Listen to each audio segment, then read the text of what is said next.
लेह में कल जिस तरीके की हिंसा हुई वो अप्रत्याशित है, क्योंकि इससे पहले लोगों को याद नहीं है कि इस तरीके की कोई हिंसा लेह में हुई है। हमारे साथ लेह के एक युवा है, पीएचडी स्कॉलर है, जेएनयू से पढ़े हैं, मुतासिफ। मुतासिफ, बताएंगे कि किस तरीके का माहौल था लेह में और कल जो कुछ हुआ उसके बारे में आप क्या कहेंगे? देखिए, माहौल तो काफ़ी टाइम से टेंस था। ऐसा तो है नहीं कि कल अचानक से सब कुछ हो चुका। काफ़ी दिनों से आप भी ले कवर कर रहे हैं तो आपने देखा होगा कि बहुत दिनों से प्रेस कॉन्फ्रेंसेस हो रहे थे, इल्ज़ाम लग रहे थे। यहाँ पे प्रोटेस्ट भूख हड़ताल भी चल रहा था। लोग डिमांड कर रहे थे कि सारे लीडर्स यहाँ पे आके अपनी राय रखें, प्रोटेस्ट को सपोर्ट करें, लेकिन वो हो नहीं पाया। तो अलग अलग जो पॉलिटिकल पार्टीज थे वो यहाँ पे आने के बजाय अपना अपना स्टैंड रख के प्रेस कॉन्फ्रेंसेस दे रहे थे। तो इससे जो यूथ जो थे वो काफ़ी नाराज़ थे। दूसरी बात यह है कि आपको पता है 2019 से लेके अभी तक कोई नौकरी नहीं मिली है। तो इतना टाइम नहीं लगता है किसी भी सेटअप में ये फिगर आउट करने के लिए कि नौकरी दे सकते हैं कि नहीं दे सकते हैं। सो 2019 से ये गुस्सा यूथ में है।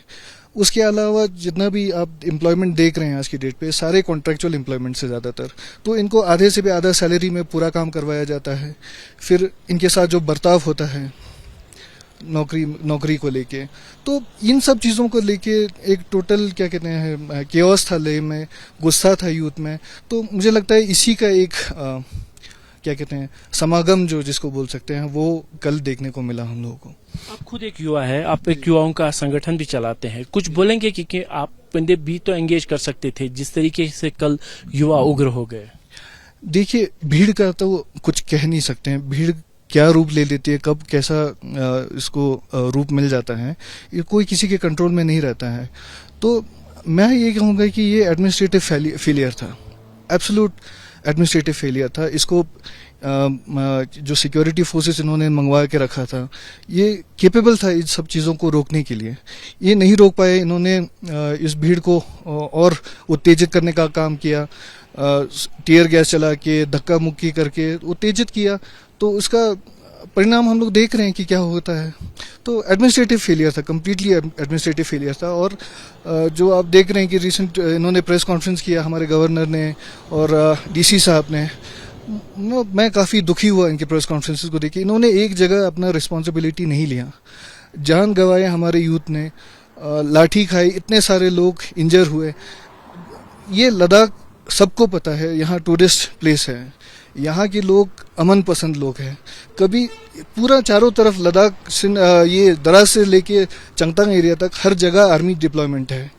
कभी यहाँ पे आर्मी और सिविलियन की लड़ाई आपने सुनी ही नहीं होगी। ये डिस्टर्ब्ड एरिया है ही नहीं, इतना पीसफुल एरिया है।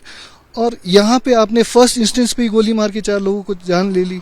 और यूथ जिनके आंखों में सपने थे, 2019 में जो यूटी मिला उसके बाद जो नए नए सपने देख रहे थे इनकी आंखें, और कल परिणाम ये हुआ कि इनकी जान चली गई।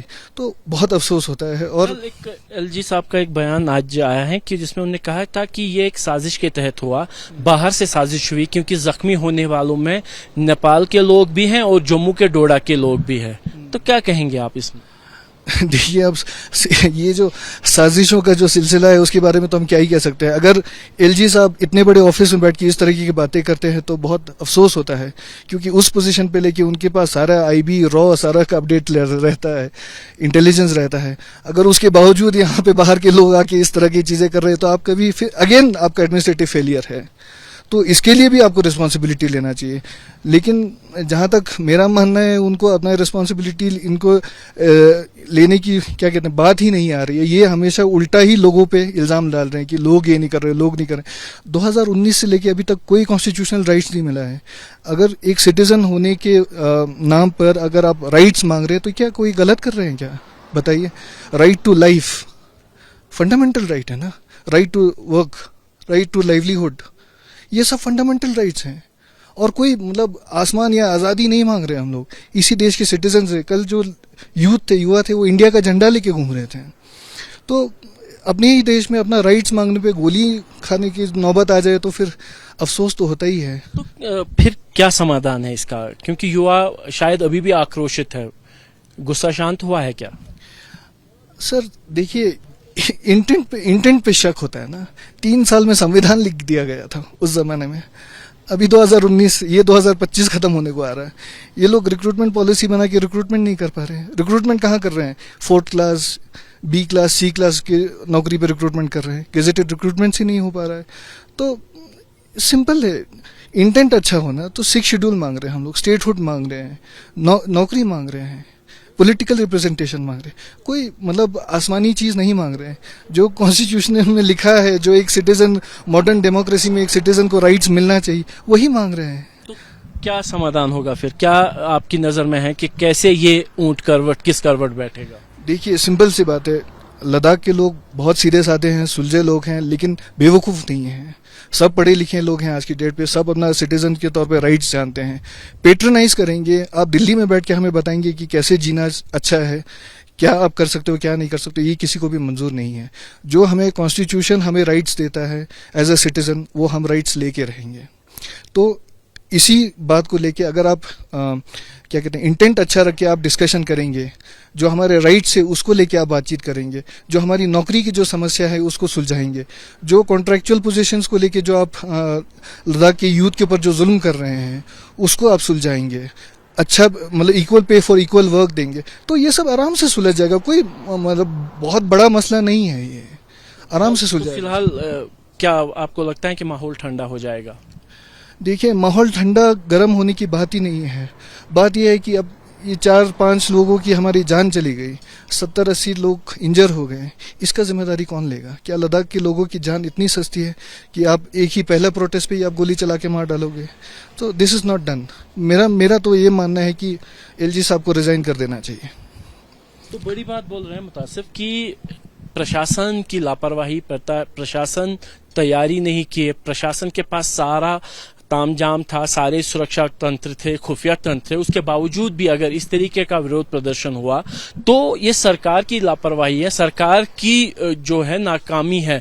और इसका जिम्मेदारी लेते हुए एलजी को तो इस्तीफा दे देना चाहिए। और कहीं ना कहीं मुतासिफ की जो बात है वो लद्दाख के युवा की बात है कि 5 साल से कुछ नहीं हुआ। 5 अगस्त 2019 को यूटी बना।